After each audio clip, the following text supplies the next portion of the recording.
Guys, so you probably know, if you've sort of followed my arty journey for any time, that I use the Winsor and Newton palette for my watercolours, like loads loads and loads and loads. Some colours, as you can see, have been used far more than others have, but it's had good use, and I have had this, oh goody, for quite a few years now. I couldn't probably tell you how many years because I kind of lost count, but yeah, it's been a trusty workhorse for me.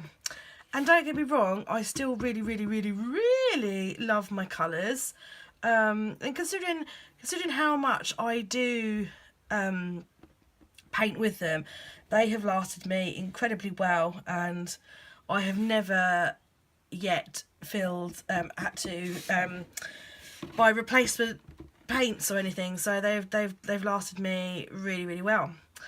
But part of me kind of fancies a change, wants something else, wants something new. I love these colours, but I fancy my own colours, and I am forever mixing and remixing the same colours all the time. Predominantly skin, I'm always mixing a skin colour. So I thought I would try my hand at doing some hand-poured watercolours. It has been some time since I've done hand pouring, because I did that sort of thing at college. So I've got my empty pans in my tin. They're all magnetic, they've got little magnets on, so they stay in my tin. And the paints, I actually went and bought some tube watercolour paints because I don't actually own any. And the shop that I went to sold the Daler Rowney paints, so those are the ones that I bought. And do you know what? I forgot, I haven't bought any art supplies for a long time, and I forgot how much they cost. So I bought 3 of the 15mm tubes, and the rest were these small, what are these? 8mm. And all of this lot cost me £25. And I was actually really shocked by that. Really shocked. So I kind of wished I'd bought, I tried to get primary colours, but they didn't, you know, necessarily have like pure primary. I tried to get a red, yellow and blue so that I could do a little bit of mixing, but I haven't got that many, I haven't got that much colour here, so I'm not going to be able to make that much, if the truth be told. And a black and white, just to kind of, you know, be able to mix a bit better. And these 2 colours I fell in love with, the quinacridone magenta, the cobalt green deep, and the ultramarine violet. I fell in love with those colours. I thought they were beautiful, so I bought those as well, because I probably use these sort of colours predominantly in a lot of my artwork. I do wish I'd bought bigger tubes of these colours now, but I was like, oh my god, 25 quid, you know. Yeah, so it's been a while since I've done any hand pouring, and I'm a little bit impatient as well. So really what you should do is put a little bit of the paint in the bottom of your pan and let it get to the corners, and put a light coat down and let that dry. And then once that's fully dry, top it up a little bit more, let that dry, and then top it up a bit more once that's dried. But I'm a little bit impatient, and I do tend to just like whack it all in. Now the reason you want to kind of like let it dry a bit is because when tube watercolour paints, when they dry, they can sometimes crack. But not that that's, do you know what, that's mainly kind of like for aesthetics, I find, because my watercolours in here, they cracked a long time ago. Like this purple, this cracked like so long ago, but it's more of an aesthetic thing. It doesn't affect the way the watercolour works that I have found in my experience. Other people may have a different experience, but in my experience, the watercolour being cracked like in your pans hasn't really affected it at all. Sometimes people add like a little drop of honey or a little drop of glycerin just to kind of stop them shrinking and cracking so much. that's mainly, I think, mainly an issue if you are going to be selling your paints. Like, a lot of people sell hand poured watercolours now, but that's not necessarily a big issue. Like, as I said, it doesn't really bother me whether if they crack or not, so I'm just gonna go for it. And so I thought you might like to see the results, see me do that and what I go for. So I've got a plate, mixing, and I'm gonna just get on and we're doing some mixing and some pouring.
Okay, so this is where I'm at. I had a jolly good time mixing. I did a lot of it off camera, as you know. Just had some music on and it was just really nice, just relaxing and mixing. And so they're in there that I have varying levels of quantity in here, because sometimes, like, some of these colours had, like, say, three different colours in, so whereas like this one had two, so I just varied the amounts, not intentionally, it was just how I was just kind of mixing, and that's absolutely fine because, you know, I'm not selling these or anything, so they don't have to look the best. They're for my own personal use, my own personal enjoyment, and so I have to mix them again. Like this one's got a full pan, but this one's only got a half pan. So if I use this one and I use this one loads and it runs out, then so I'll mix it again. And if I can't remember the quantities because I did not write down, with all of these mixes, I did not write down the colours that I used, and I did not write down the quantity of the colours I used. But hey, I can mix something else, and if I can't mix this exact colour again, then I will mix another colour and I will take some enjoyment out of using that new colour. So this is what it's all about. It's all about the enjoyment, the process, you know, really enjoying using your materials and your supplies and everything like that. So, you know, that's what it was all about for me. I've got a load of pans left. I thought I'd call it a day with those. As suspected, I wish I'd bought more white because I've not got a lot of white left. Yeah, I thought I'd call it a day because I want to firstly add some of the colours that I know that I love out of here. So basically I'm making a new palette for myself. This is to be a much smaller palette because out of here there are so many colours that I don't use or I don't use on a regular basis. So I want to kind of use this as kind of like a daily carry around with me, take it on adventures with me, that kind of thing.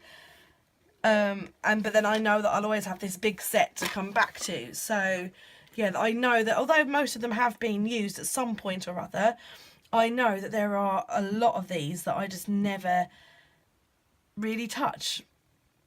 And if I do touch them, it's to mix the colours, which I've now got pretty much in here. So I'm going to put a couple of these in, if I can get them out actually, because they've all been wedged together. But they're dinky tiny. Look how small they are. I can get 2 of those in almost to one of those.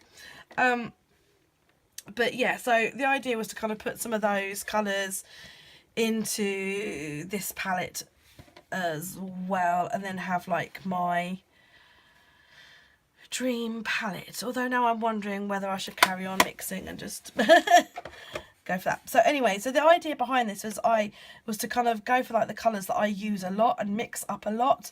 So I mixed up a skin, like a Caucasian skin. I paint quite a lot of selfies. And I'm always mixing skin colour, so I mixed up a skin colour. I've also mixed up a hair colour for me, because very often I'm quite lazy and I don't always mix, so I end up just using orange and it's not quite right. And then yeah, some other colours that just really speak to my soul, that I find blissful. I just thought I'd, you know, mix them up and see how I go. Obviously watercolour does change, so the watercolour the colours that you see in here won't be the same as they come out on the paper. So that was another reason why I stopped mixing, is because I want to let these dry, see how they go. As I said, I haven't done hand poured watercolours for a long time, so I want to let these dry, see how they go, and I can always mix up some more colours if I want to later on. Yeah, because obviously this one here, that's the quinacridone magenta, so you can see it's supposed to be like that, and that's what it currently looks like. So but what I shall do is I shall show you these once they're dry, and I'll also do a swatches, and I will make a little piece of card to go in here for my swatches. This is my lid. For my swatches, so that I know what the colours are here. But I've just got to be really patient now, which is the hardest part, and just leave alone, just do not touch, and let them dry naturally with the lid off, which is going to be hard because I just want to delve in, I just want to use them. But yeah, so I'll come back when they're dry. After 24 hours of drying, this one has sort of shrunk a little bit, but other than that they're looking good. Hey guys, so it's been about 2 weeks now since I made my watercolours, and oh, I've got something crusty in there, like a bit of cake or something. I shall have to dig that out. So they are just lovely. This quinacridone, I can't even say it, magenta, is this one that's sticky. It's still sticky after 2 weeks of drying, hence something's fallen in there and stuck in there, and you can see it's still a bit shrivelly. But I've used them. I think the order might be slightly different than when I showed you them, because I did drop the palette and then I had to kind of try and put it back in and work out where they went and everything. So yeah, but they're absolutely perfect. They're nice and hard, and they're not sticky, and they react really well with water. And I did my swatches, so you can see how the colours look against these, and I absolutely love them. Love using these colours. I think they're absolutely gorgeous. Really happy with them, really happy with the quality of them, really happy with the colours. I've used them quite a bit, because as I say, it's been 2 weeks now and I've used them quite a bit, and just, yes, super duper happy with them. So over time I'd like to build up my collection. I'd like to buy some more colours and mix some more of my own colours, and I kind of feel that this might be the way I'm gonna go with watercolours in the future. It's just like doing my own hand poured pans rather than buying them. I don't know, we shall see. Some of my Winsor & Newtons are getting a bit thin on the ground, but they've still got loads of life in them. But yeah, so there we go. That's my hand poured watercolour palette. I am so incredibly happy with them, and as I said, I'm really excited to do more and make more colours. Super happy. So thanks for watching, guys. Bye.